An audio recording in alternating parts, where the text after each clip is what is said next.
Have you ever had to surrender what is rightfully yours because someone higher up commanded it? This was the dilemma our patriarch, Abraham, found himself in. On the one hand, he loved the Lord and sought to do right by him, but on the other hand, God's demand was a hefty one. It was the ultimate test of his faith in God. Abraham figured, though, if God could give him a son in his old age, he surely could raise Isaac from the dead.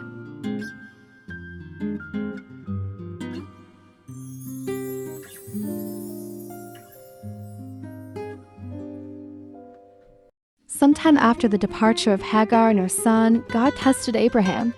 He said to him, "Abraham." "Here I am." Abraham replied. God said, "Take your son, your only son whom you love, Isaac, and go to the land of Moriah. Offer him up there as a burnt offering on one of the mountains which I will indicate to you."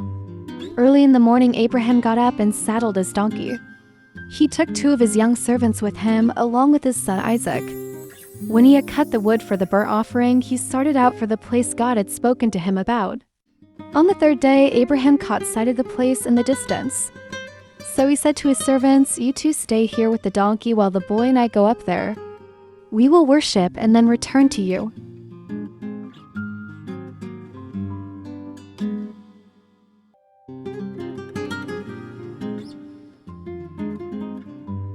Abraham took the wood for the burnt offering and put it on his son Isaac. Then he took the fire and the knife in his hand, and the 2 of them walked on together. Isaac said to his father Abraham, "My father?" "What is it, my son?" He replied, "Here is the fire and the wood," Isaac said, "but where is the lamb for the burnt offering?" "God will provide for himself the lamb for the burnt offering, my son," Abraham replied. The 2 of them continued on together. When they came to the place God had told him about, Abraham built the altar there and arranged the wood on it. Next, he tied up his son Isaac and placed him on the altar on top of the wood. Then Abraham reached out his hand, took the knife, and prepared to slaughter his son.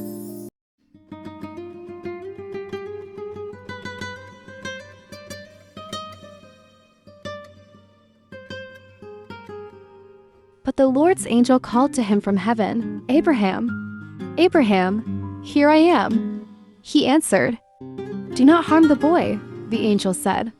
"Do not do anything to him, for now I know that you fear God, because you did not withhold your son, your only son, from me." Abraham looked up and saw behind him a ram caught in the bushes by its horns.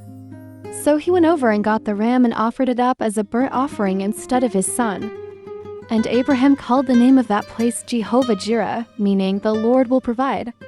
The Lord's angel called to Abraham a 2nd time from heaven and said, "I solemnly swear by my own name, decrees the Lord, that because you have done this and have not withheld your son, your only son, I will indeed bless you, and I will greatly multiply your descendants so that they will be as countless as the stars in the sky, or the grains of sand on the seashore. Your descendants will take possession of the strongholds of their enemies.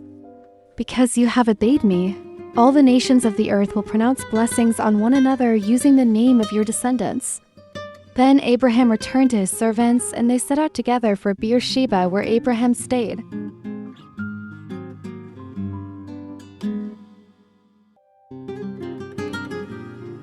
One, God's promises can sometimes come with conditions. These conditions may seem steep, but if we fulfill our part, He is faithful and just to keep His own part. 2. Faith in God is known in adversity.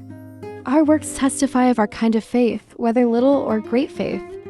3. Obedience is better than sacrifice because by obeying, you are sacrificing something. If you made it to the end, surprise us by giving this video a thumbs up. See you in the next one.